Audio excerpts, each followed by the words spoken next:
മഴക്കാലവും school തുറക്കലും ഒരുമിച്ച് ഇങ്ങോട്ടാവുന്നതോടുകൂടി ഇതുവരെ അസുഖങ്ങളൊക്കെ കുറഞ്ഞിരിക്കുന്ന കുട്ടികൾക്ക് ഇനി അസുഖങ്ങളുടെ പ്രവാഹമായി. വൈറൽ പനി, ചുമ, കഫക്കെട്ട്, വയറിളക്കം, തുമ്മൽ, അലർജി അങ്ങനെ മഴക്കാല രോഗങ്ങൾ ഒട്ടനവധിയാണ്. വൈറൽ ബാക്ടീരിയ രോഗങ്ങൾ ഒരുമിച്ച് ചേർന്ന് ഒരു ക്ലോസ്ഡ് റൂമിലിരിക്കുന്ന കുട്ടികളാകുമ്പോൾ ഈസി ആയിട്ട് പരക്കുകയും ചെയ്യും. ഇവരുടെ എക്സ്പോഷറിന് നമുക്ക് ഒന്നും ചെയ്യാൻ പറ്റില്ലെങ്കിലും അവരുടെ പ്രതിരോധ ശേഷി കൂട്ടി അവരുടെ അസുഖങ്ങൾ വരുന്നത് കുറയ്ക്കാൻ സാധിക്കും. ചാനൽ സബ്സ്ക്രൈബ് ചെയ്യാത്തവരാണെങ്കിൽ സബ്സ്ക്രൈബ് ചെയ്യണം. കുട്ടികളുടെ ഇമ്മ്യൂണിറ്റി ബൂസ്റ്റ് ചെയ്യാൻ പറ്റിയ ഒരു അടിപൊളി ഫുഡിനെ കുറിച്ചാണ് ഞാൻ പറയാൻ പോകുന്നത്. ഇനിയും ഇതുപോലുള്ള ഡ്രിങ്ക്സും ഫുഡുകളെ കുറിച്ചും പറയുന്നതാണ്. അപ്പോൾ ചാനൽ സബ്സ്ക്രൈബ് ചെയ്യാത്തവരാണെങ്കിൽ സബ്സ്ക്രൈബ് ചെയ്ത് നോട്ടിഫിക്കേഷൻ ഓൺ ആക്കിയിട്ട് കാണണം കേട്ടോ. ആ ഫുഡ് മറ്റൊന്നുമല്ല, നമ്മുടെ മുട്ടയാണ്. മുട്ടയിലെ selenium, zinc, vitamin A, D, E, B എന്നിവ ശരീരത്തിൻ്റെ പ്രതിരോധശേഷി മെച്ചപ്പെടുത്തുന്നു. കോളിൻ ഓർമ്മശക്തി വർദ്ധിപ്പിക്കുന്നു. മുട്ടയിലെ വിറ്റാമിൻ എ കാഴ്ച ശക്തി വർദ്ധിപ്പിക്കാനും ഡി എല്ലുകൾക്ക് ബലവും കാൽസ്യവും നൽകാനും സഹായിക്കുന്നു.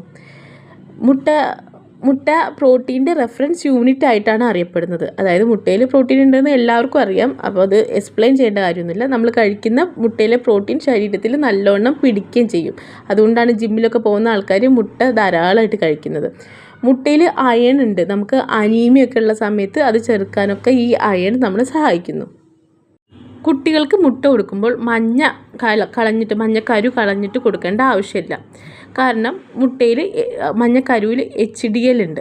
ആ HDLും നല്ല കൊളസ്ട്രോളായ HDLും ധാരാളം വൈറ്റമിൻസും ഉണ്ട്. അപ്പോൾ അത് നമ്മൾ വെറുതെ വേസ്റ്റാക്കി കളയേണ്ട കാര്യമില്ല. 1-2 മുട്ടയല്ലേ കഴിക്കുന്നുള്ളൂ. അതിൻ്റെ മഞ്ഞക്കരു കഴിച്ചു എന്ന് വിചാരിച്ചിട്ട് പ്രത്യേകിച്ച് ദോഷങ്ങളൊന്നും കുട്ടികൾക്ക് വരാനില്ല. പിന്നെ ഈ പച്ചമുട്ട കഴിക്കുന്ന ഒരു പ്രവണതയുണ്ട്. അത് മാക്സിമം ഒഴിവാക്കുക. ചിലപ്പോൾ സൽമോണല്ലയുടെ ഇൻഫെക്ഷൻ വരാൻ സാധ്യതയുണ്ട്. അപ്പോൾ പച്ചമുട്ട കഴിക്കുന്നത് മാക്സിമം ഒഴിവാക്കുക. ഏറ്റവും ബെസ്റ്റായിട്ട് മുട്ട കൊടുക്കാൻ പറ്റിയ രീതി എന്ന് പറഞ്ഞാൽ പുഴുങ്ങി കൊടുക്കുന്നത് തന്നെയാണ് ഏറ്റവും നല്ലത്. പിന്നെ എങ്ങനെ കഴിച്ചാലും വിറ്റാമിൻസ് ഒക്കെ കിട്ടും. ഏറ്റവും നല്ല ബെസ്റ്റായിട്ട് പ്രോട്ടീൻ കിട്ടണമെങ്കിൽ പുഴുങ്ങി കൊടുക്കുക തന്നെ ചെയ്യുക. നമ്മൾ രാവിലെ അപ്പോ പുട്ടൊക്കെ ഉണ്ടാക്കുമ്പോൾ അതിൻ്റെ കറിയായിട്ട് മുട്ട റോസ്റ്റോ അല്ലെങ്കിൽ മുട്ട കറിയൊക്കെ ആയിട്ട് കൊടുത്താലും കുട്ടികൾ കഴിക്കുന്നതാണ്. ഉച്ചയ്ക്ക് സ്കൂളിലേക്ക് കൊടുക്കുമ്പോൾ ഉച്ചയ്ക്ക് അങ്ങനെ ലഞ്ച് ബോക്സിലൊന്നും പുഴുങ്ങിയ മുട്ട വെക്കാതിരിക്കുന്നതാണ് നല്ലത്. കാരണം സ്മെല്ലും ബാക്കി കാര്യങ്ങളൊക്കെ ഉള്ളതുകൊണ്ട് രാവിലത്തെ ബ്രേക്ക്ഫാസ്റ്റിൻ്റെ ഒപ്പം നമ്മുടെ കറികളായിട്ട് മുട്ടക്കറിയോ മുട്ട റോസ്റ്റോ ഒക്കെ ആക്കിയിട്ട് ഉപയോഗിക്കാവുന്നതാണ്. അപ്പോൾ ചാനൽ സബ്സ്ക്രൈബ് ചെയ്യാത്തവരാണെങ്കിൽ സബ്സ്ക്രൈബ് ചെയ്യുക, ബെല്ലൈക്കൺ ഞെക്കുക, അങ്ങനെയൊക്കെ ചെയ്യാം. അപ്പോൾ അത്രയേ ഉള്ളൂ. Thank you. കുട്ടികളുടെ ഇമ്മ്യൂണിറ്റി കൂട്ടാൻ പറ്റിയ ഒരു സൂപ്പർ ഡ്രിങ്കിനെ കുറിച്ചാണ് അടുത്ത വീഡിയോ. അപ്പോൾ ചാനൽ സബ്സ്ക്രൈബ് ചെയ്ത്